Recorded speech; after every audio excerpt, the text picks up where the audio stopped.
Praise for an honor. In Jesus' name, we all say, Amen. Amen. Chuck it on, Jay. Chuck it on, Jay.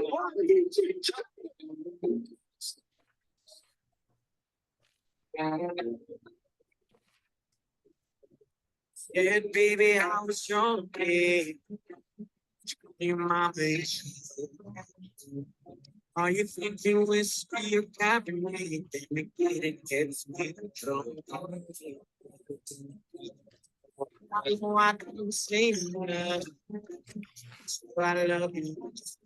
Cause I said I don't know what to do if I didn't have you. I said I think about you.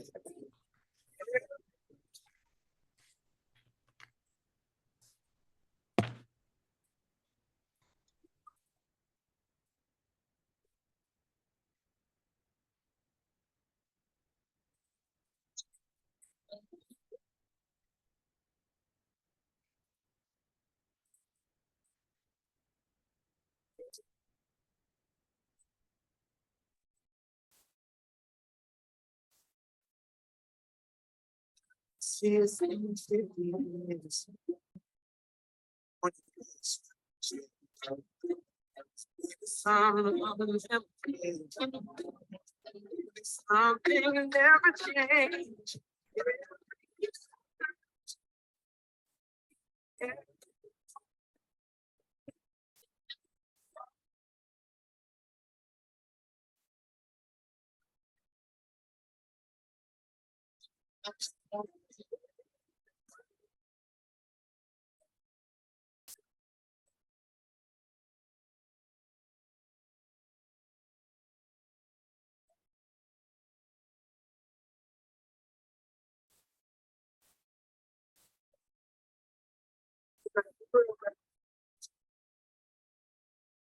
And I know I can see it.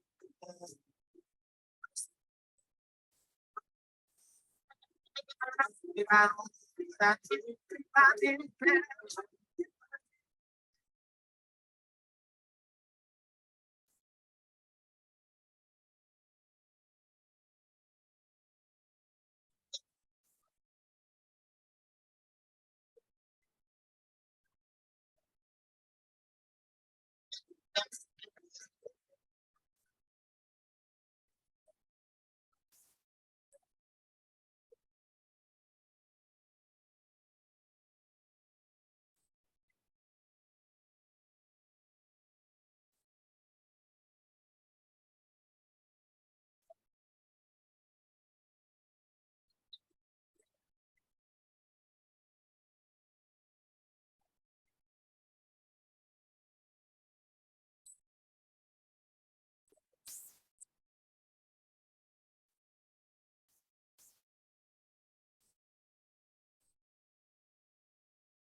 find what I feel, want to conceal that I'm still terrified to live without memories. Come back to life, shut my eyes, miss those memories. Now I'm without. Let the rain drop on my tears until the years.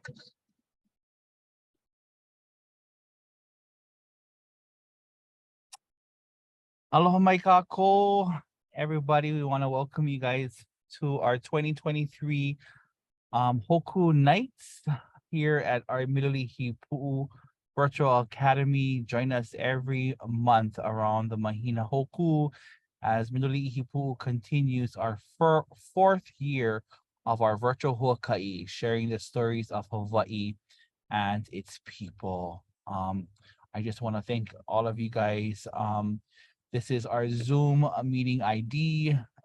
It's the same ID every month. You just punch this number in on your Zoom app, and you can join us for 1 hour. And yes. Your mic just cut out from on my side.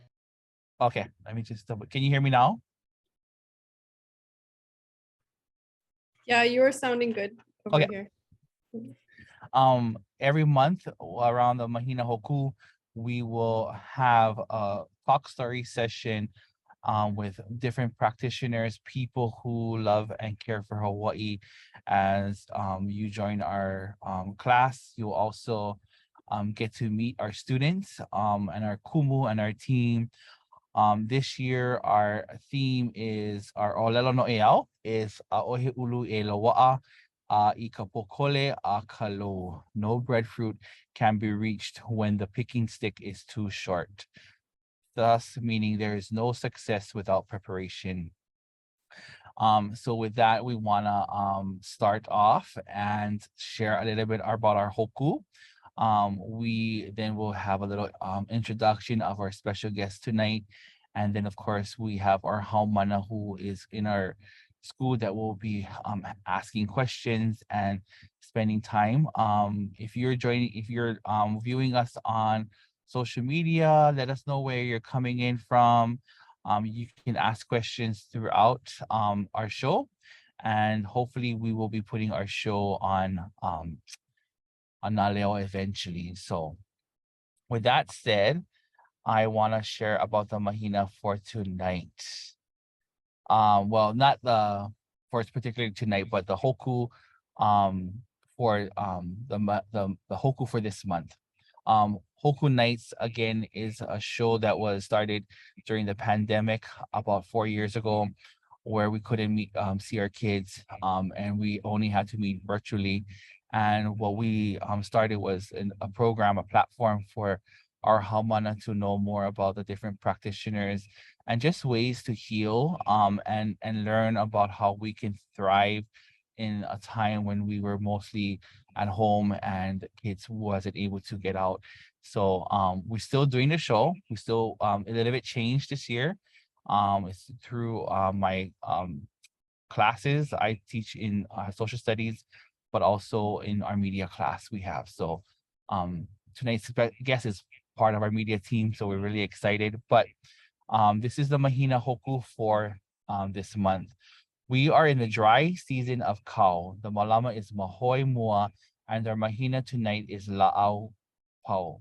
La'au Pau rises tonight at 11:03 p.m. and was set just before noon at 11:52.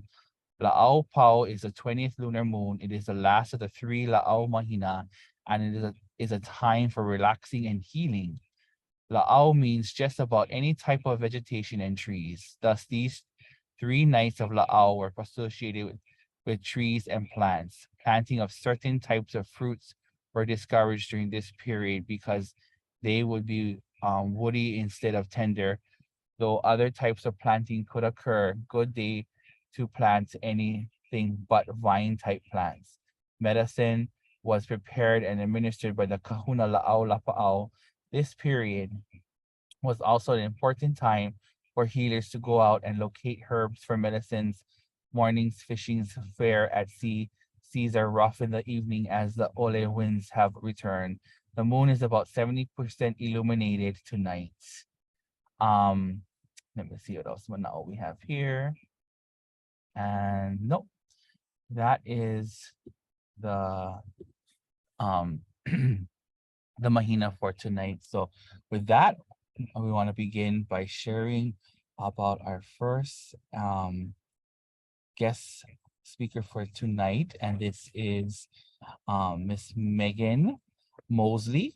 She is a full-time journalist for Pacific Media Group. Her experience ranges from long and short form reporting to print, digital, radio, and television news coverage. In Hawaii, she worked for local media outlets and have covered a wide range of topics, including local and state politics, environmental affairs, Native Hawaiian issues, travel, tourism, and education. She covers the West for restaurant hospitality. She's a 2010 graduate of the E.W. Scripps School of Journalism at Ohio University with a Bachelor's of Science degree in magazine journalism and specialization in geology and history. She's currently working on her master's degree from New York University in journalism and is focused on conflict resolution and peace practices in indigenous cultures in the Pacific. And we are so excited because this year, Megan will be working with our Hikino team, which includes me and the Kumus, as well as two students in Milolii, Miss Leah Labo and Makamai, who is trying her best to jump on, but I'll still try to see if she can participate in tonight's conversation, as well as we're just excited to get to work with her and be a part of our team. So with that said, we can begin our conversation. And my first question I will ask is just more about who you are, Megan, where you're from. Thank you for joining us, and a little bit about yourself. Thank you. Thank you, everyone. I feel so honored to even be invited to this. It's very special to me. So thank you, guys. I am from Ohio originally. I moved to Hawaii, actually the Big Island, about 10 years ago when I got a job as a journalist at the Hawaii Tribune Herald. And my career kind of went in different directions. I freelanced for a really long time until recently getting hired full-time at Pacific Media Group. So I'm super thankful for that, but never gave up on the dream, and continued to kind of follow the stories here and the people here, and did my best to share those as ethically as possible. I think that's like the most important thing that I try to stay true to is like, you want to do journalism in a way that's very ethical, especially with the internet and the social media and all of that. I've never really given up on that because of my kumus at Ohio University. And then recently I got into graduate school at New York University, and I'm still working towards that, as we all know how graduate degrees go. And just being able to share the stories here from a local level on an international stage, I think is really important. And yeah, the question again is where I'm from and a little bit about myself. But yes, I'm from Ohio originally. I'm from Athens, Ohio, but actually an area called Meigs County. It's very rural. It's in Appalachia. And so I've always just taken a real local grassroots perspective to journalism, even moving here, and it's a different place and a different culture. I think we're all shaped by like where we're from, right? Like that's the lens that you look through the world. So it's been quite the journey, and I'm thankful I get to be here. Oh yay, Makamai, you can join us. Hey. Yeah. Okay, we're gonna put on mic, and then Leah will be asking your second question for tonight. But yeah, Huh? similar to Milolii. I'm gonna mute Huh? you. I'm put you on mute, Makamai. Okay, go ahead, Leah. You can ask question number 2.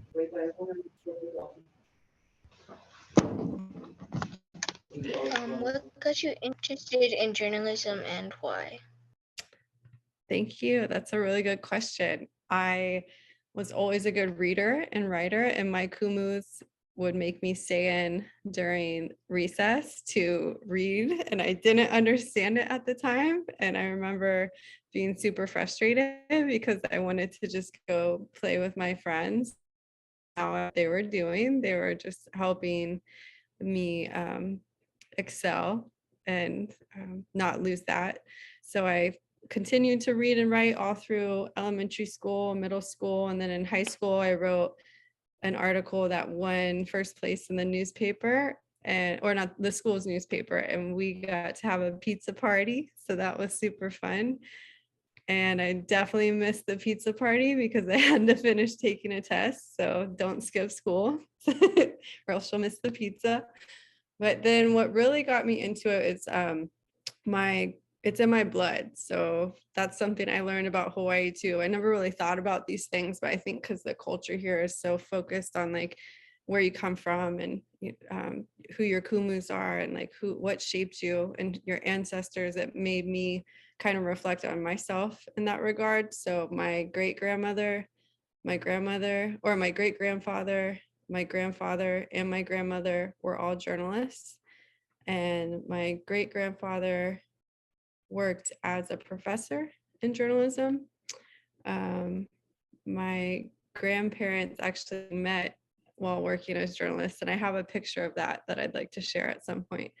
And then my mom worked at a newspaper when I was younger, so I was just always around it. And yeah, it's just something I grew up around, and it's also something that I was attracted to because I love stories. I love sharing stories. I think that's just like innate in all of us.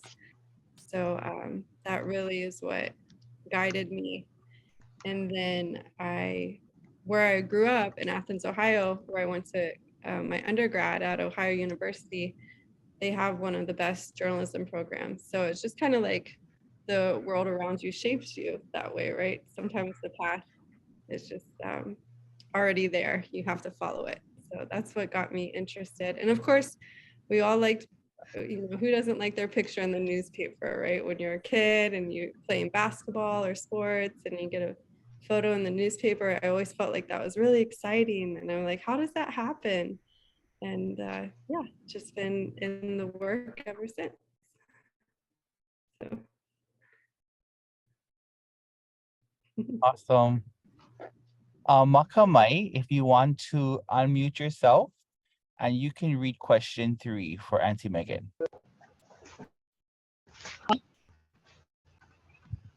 Question 3. Yes. Okay. Kimmy, can you hear me? Yes. Yes, go ahead. Kimmy, Yep, go ahead. okay. Persons want to learn about some stories and sharing both sides also of a story. What can you say about journalists in Hawaii? Can you repeat that one more time?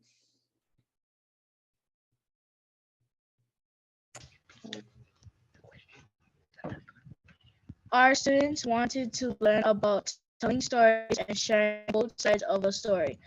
What can you say about the journalism in Hawaii?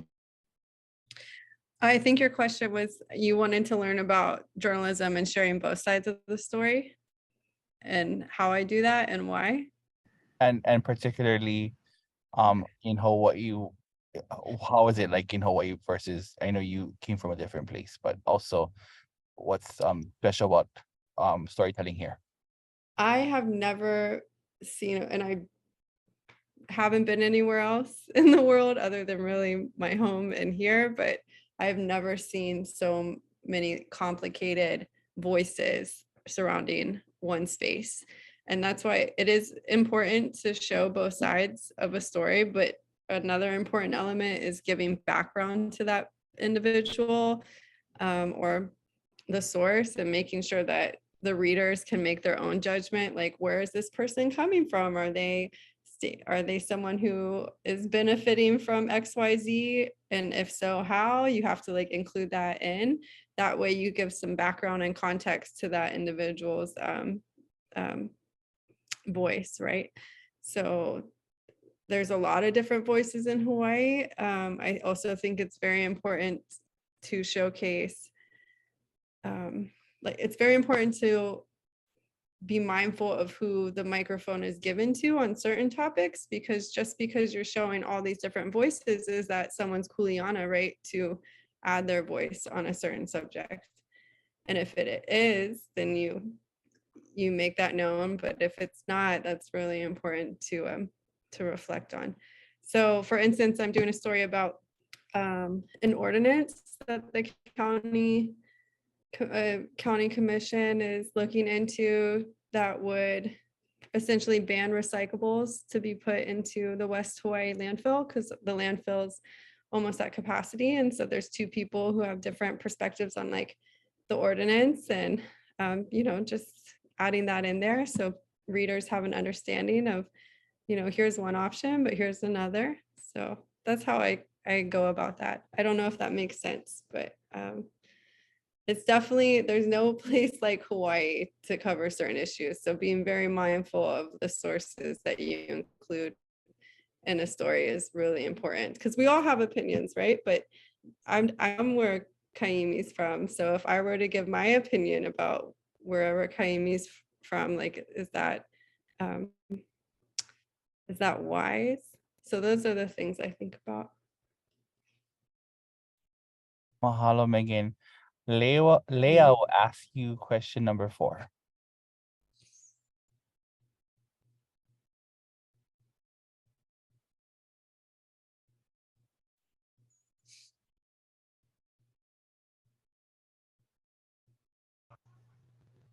Go ahead, Leah. You can ask question number 4.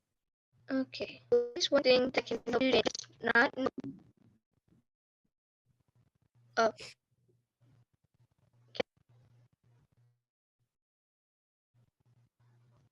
Can you guys hear me?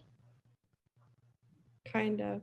Yeah, it's coming in and out, but try your best to read the question.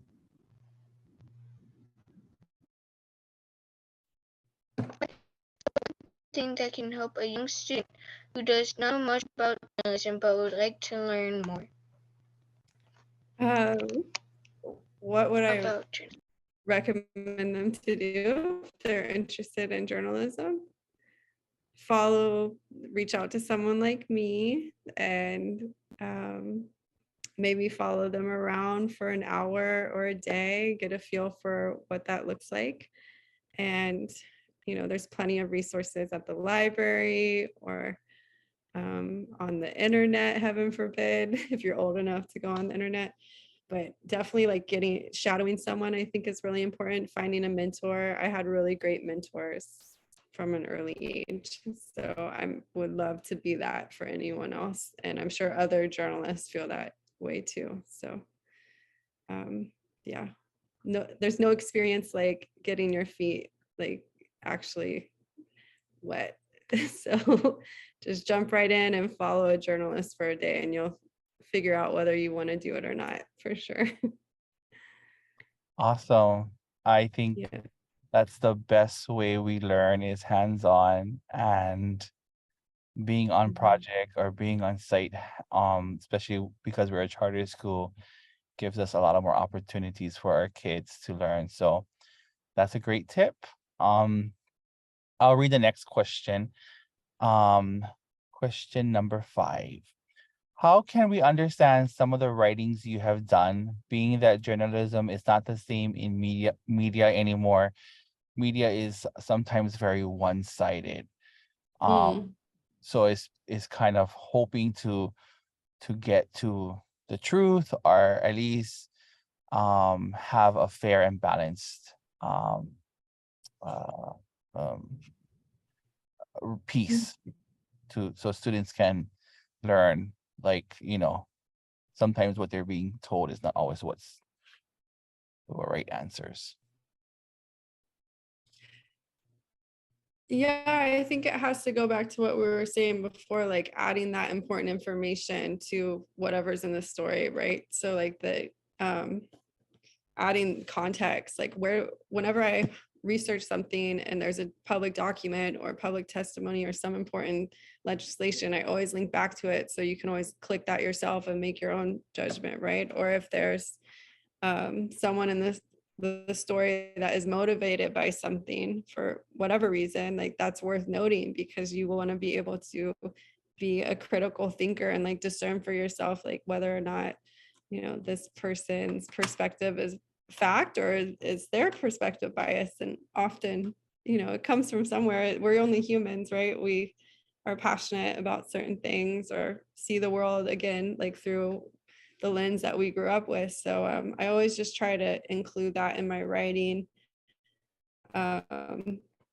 because that's how you can properly educate the public, I think. And that's really what journalism is. It's giving the public the information they need to make decisions for themselves about their community. It's not up for me. It's not up to me. I'm just like the translator of this complicated, document or something, trying to not dumb it down, but what do they call that? Like synthesize the information so it's like digestible so people can actually understand what's really happening.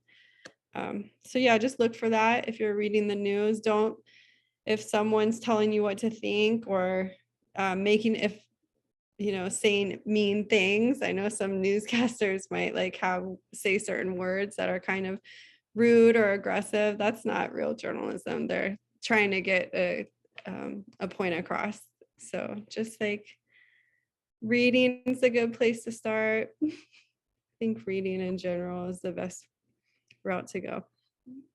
There's some great video journalists or TV anchors too, but for the most part, they're reading the script that some writer wrote. So, Hello, thank you. That's a lot of good suggestions for our students when they do their papers and make sure to get or try to cite their sources. Our next question number 6, will come from Miss Leah.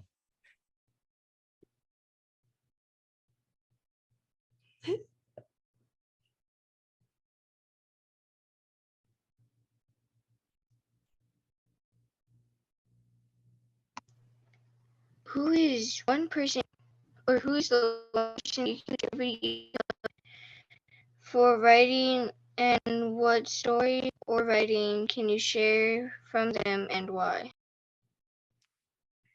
Are you asking who one of my influences are? Yeah. That's Oh, great.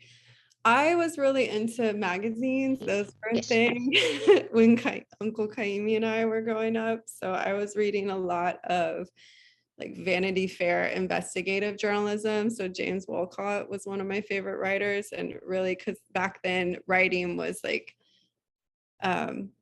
was very featurey, kind of storytelling. It was good reads, like you were reading a storybook. So that was one of my influences. And then what was the other part of the question? Who do I look up to? What is something from that person that you what one story that really had a effect? Actually, he wrote a story about the redwoods in California, and there was this secret society of millionaires, and they gathered in the redwoods, and he got to go to one of those meetings, and you just kind of learned about the intricacies of their little elite society. So that was really interesting to me. And then really was into gonzo journalism in college, so reading some books that I probably shouldn't mention here, but really I like that type of feature writing that's kind of lost today. You're kind of pulling on my heartstrings because no one really, I hope people still read, but yeah, anyway, yeah, those were my influences. So another day when you're older, I can tell you more of my favorite journalists. So I think such an important part of journalism is reading and writing, and it's such a difficult thing for many of our students.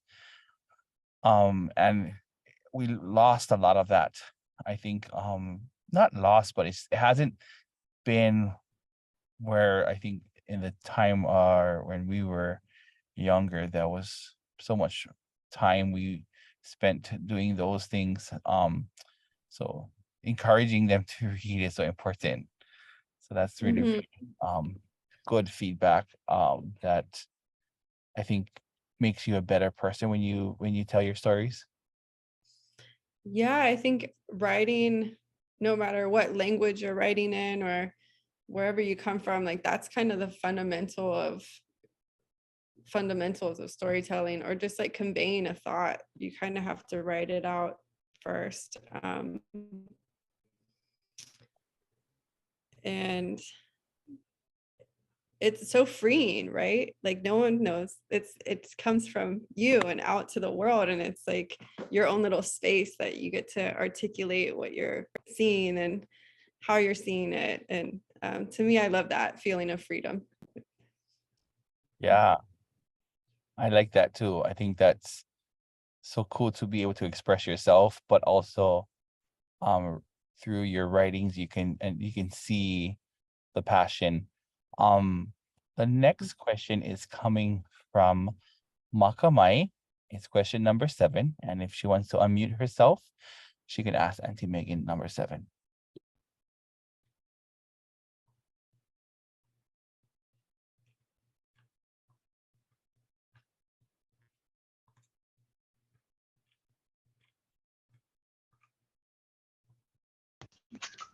Okay, hold on. Is it number 7? Yes, number 7. Okay. What is one of the most important writing pieces that you will choose Oh, one? Choose and why? yeah, I saw that question. That I would love to share that answer. Yep. One of the most important writing pieces that I cherished, well, there's actually 2 that really like formed my career out here in Hawaii. Well, not career, but myself, my whole being.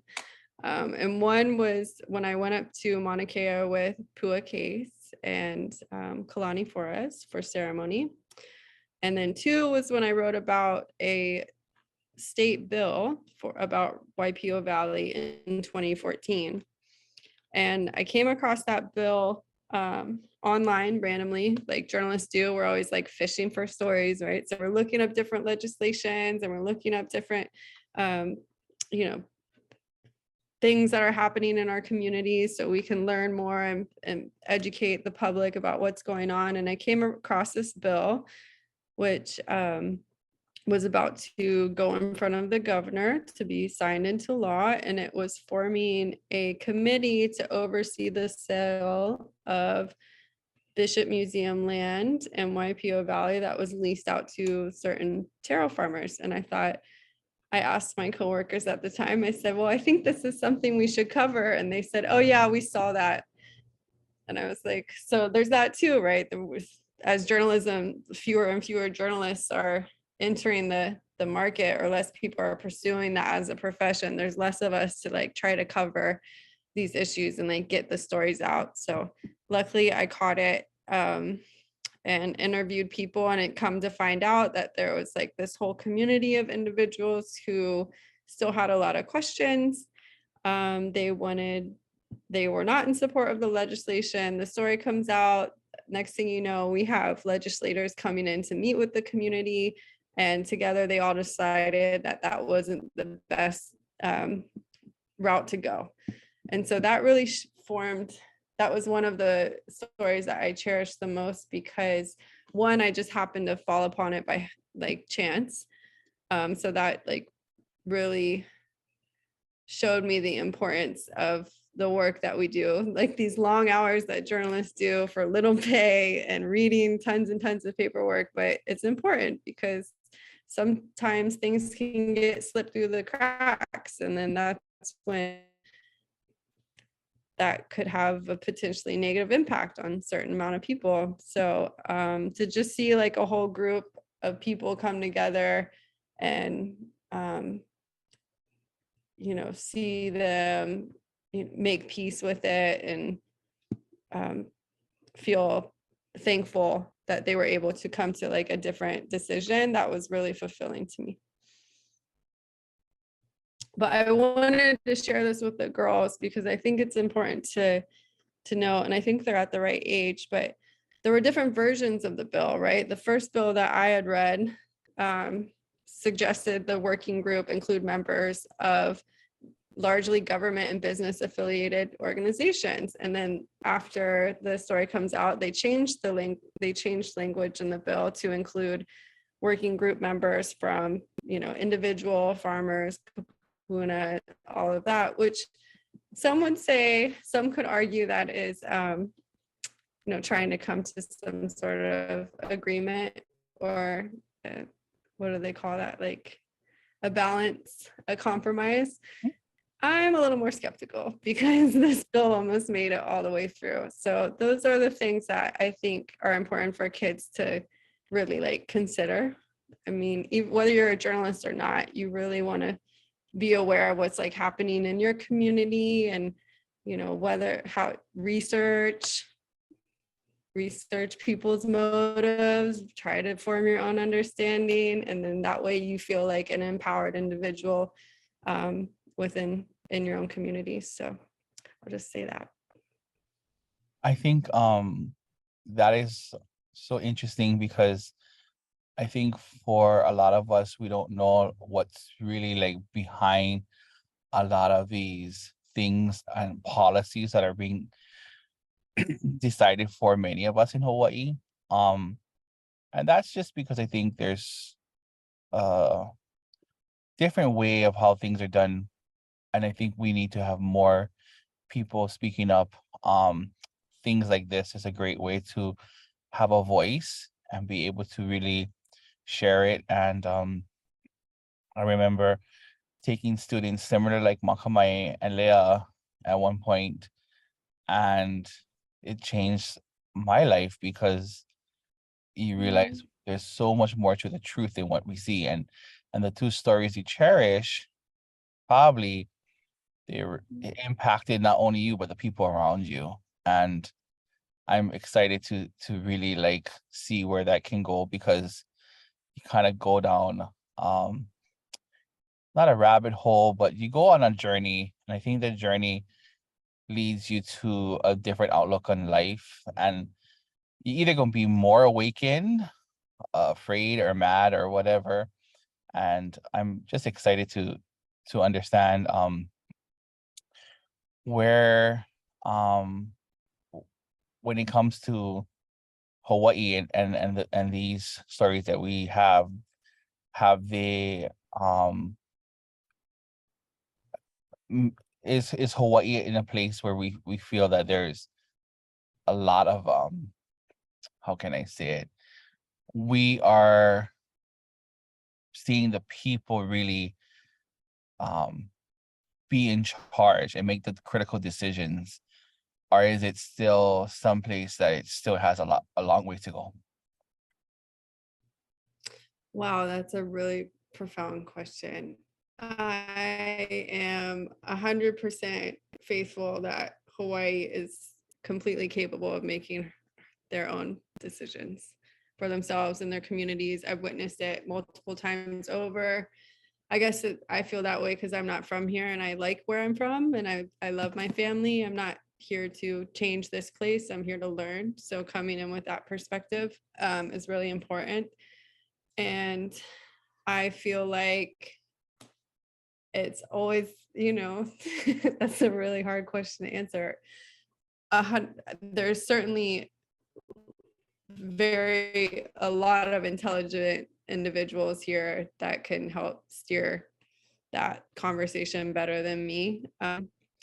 And I mean, part of it comes from like getting in the positions to make those decisions. And I'm 100% faithful that that will happen. And it's happening. Is it happening fast enough?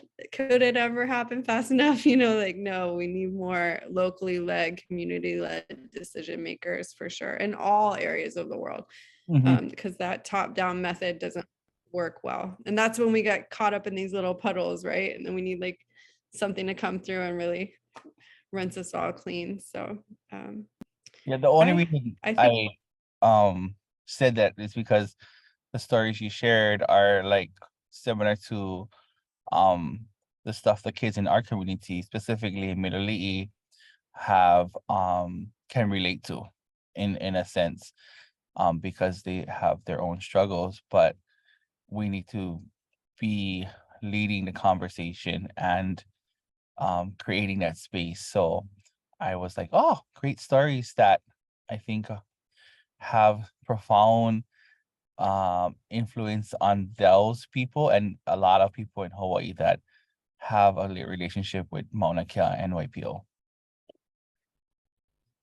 Yeah, and you saw it, right? We've seen it, kind of the tide turn. I think a lot of that has to do with social media, because when I first moved here and worked at the newspaper, there wasn't a Facebook or Instagram, and that was 10 years ago for that publication. So they kind of dominated that space, right, for so long, as in terms of like decision making and public information and education. And I have no idea how that went, but I kind of have a feeling of how that went.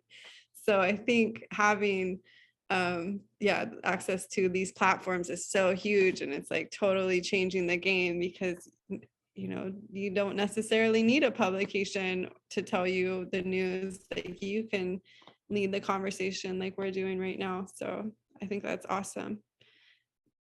And oftentimes, I'd say like 100% of the times, people from a place have a better idea of how to make things work than anyone else. I mean, that's just like common sense to me. So why Yeah, wouldn't you want that decision making? Because they're the ones there every day, as opposed to,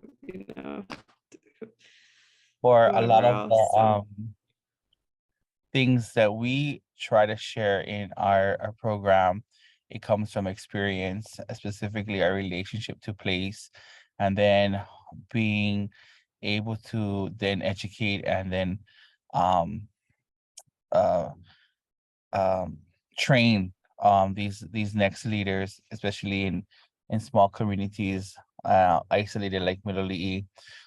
It kind of like relates to our Olelo no Eao, and I know we have a few more questions because we have a bit more time, and then we have our last question. But I wanted to relate it back to our Olelo, which is Ohe ulu ilowa'i kapokole o kalau. So no breadfruit can be reached when the picking stick is too short. And there's no success without preparation.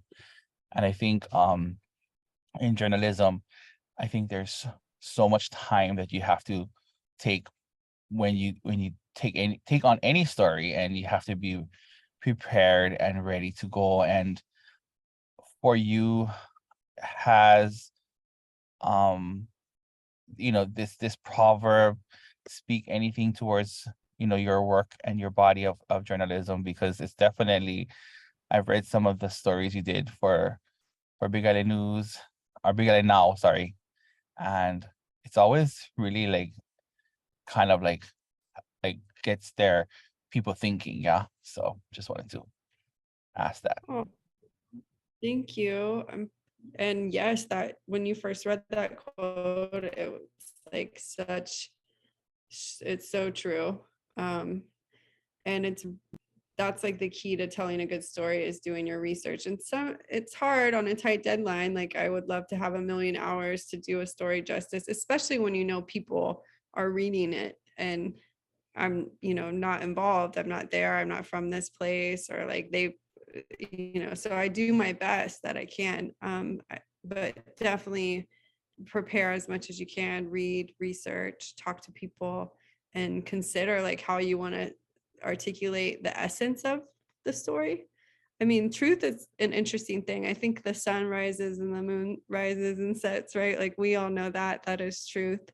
But there's this thing about essence of truth. And I think like that's where I'm exploring more in my career, is like how to articulate the essence of, because what's true to one person might be not true to the other, but like what is like really true happening, like what's really happening. So yeah, thank you for sharing that quote. That's so beautiful. I have to write that down.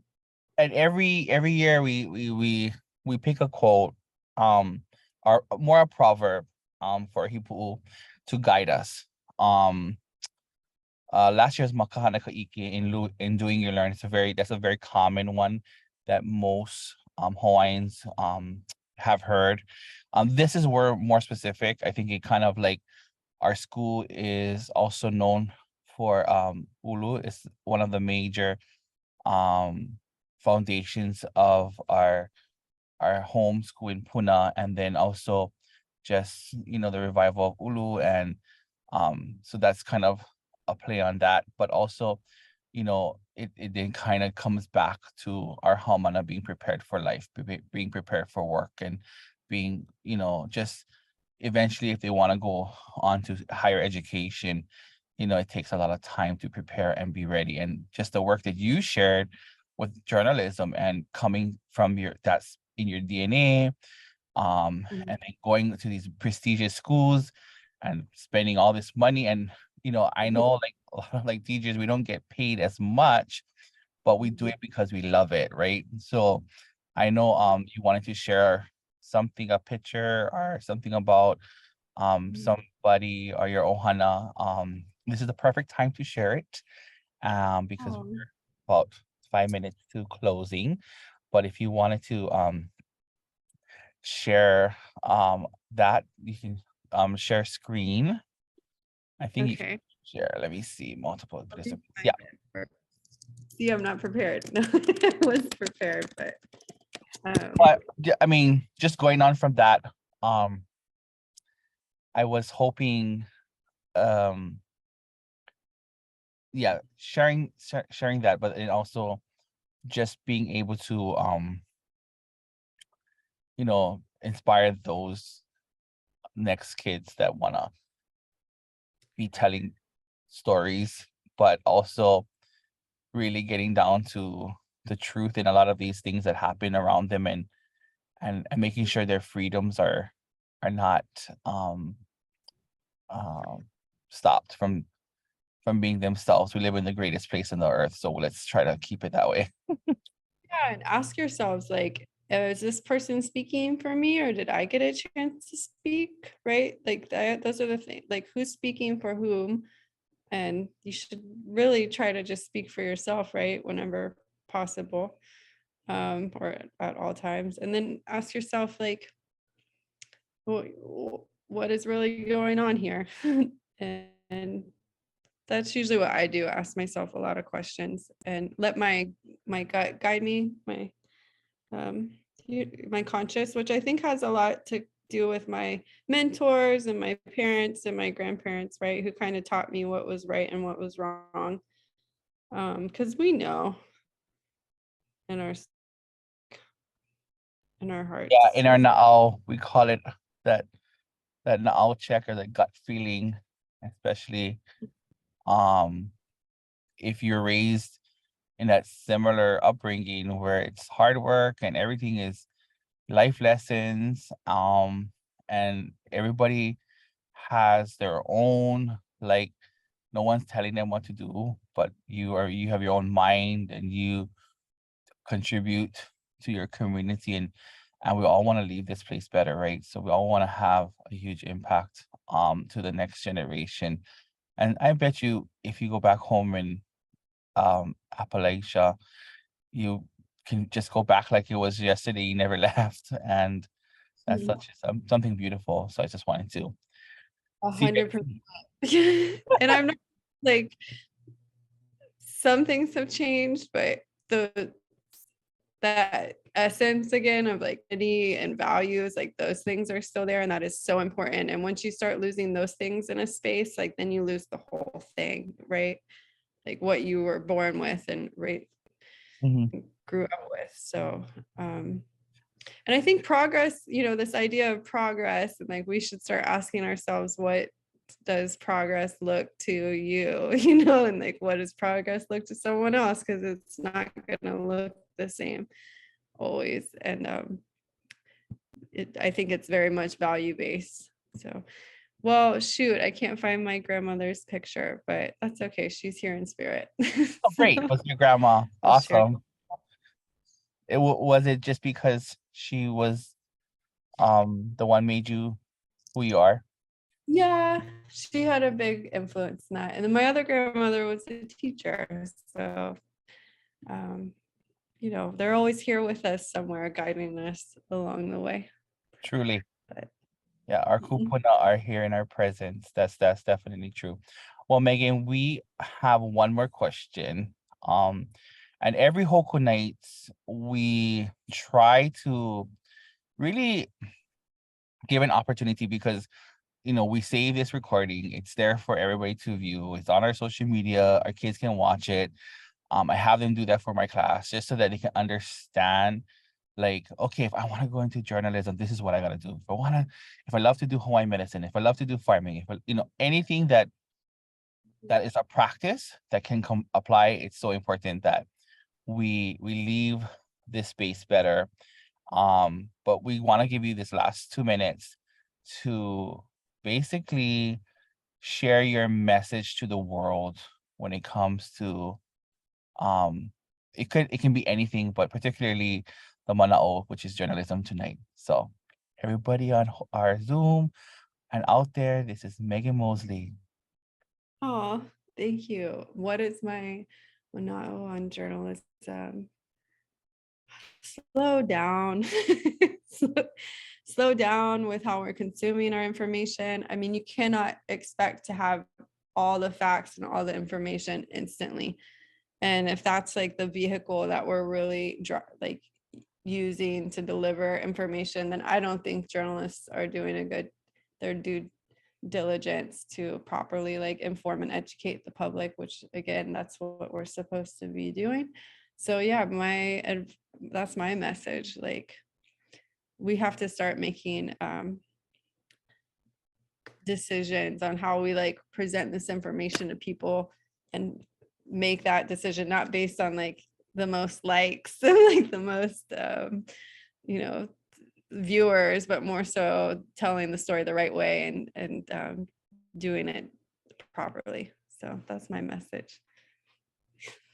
So thank you. Oh, we can't hear you. Oh, Megan, thank you so much. I think that is such a great last tidbits of mana'o is slow down Slow down. and and take in everything. I think for me, but for many people, we're like always thinking of the future and tomorrow, and we stop to live in the present. And the people that really do, they enjoy life to the max. And I need to start doing that. I think it's great mana'o for all of us tonight. For those joining, this is Megan. She'll be our kumu this year for Hikino. She is coming in after our previous community volunteer, Uncle Eric, is taking a seat back. He'll still be here, but we want to just welcome her. She was a friend of ours last year through on our Kumusheri, and she comes down and just be a part of our crew. We have class on Thursday with her from 12:30. We're excited. And I think just to end our night with just taking that mana'o, everybody, and being able to observe it. I'll be sharing this video. We're gonna put our slide back on of our Hoku nights, and then we will play our song again. And I just want to thank you guys all for joining us. Join us every month again, right around the Mahina Hoku, the full moon, as we continue this virtual huaka'i online, and we're sharing awesome stories of Hawaii and its people. And we so enjoyed having Megan. So we mahalo you, Megan. Thank you for joining us. Thank you all for being part of our show tonight. I'll play the music and we will slowly jump off, and we will see each other on another day. But mahalo, and thank you guys all for being part of our show. All right, thank you guys so much for taking you guys effort. It's gonna show tonight. I that you take everybody with safely, Lord. We just give this night up to you, Lord. We give you praise for an honor. In Jesus' name, we all say, amen. Chuck it on, Jay. Chuck it on, Jay.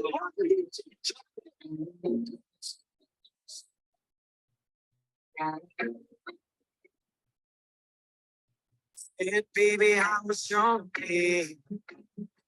Your mama is all you think you is your cabinet, then you get it, gets me drunk. I can say I love you.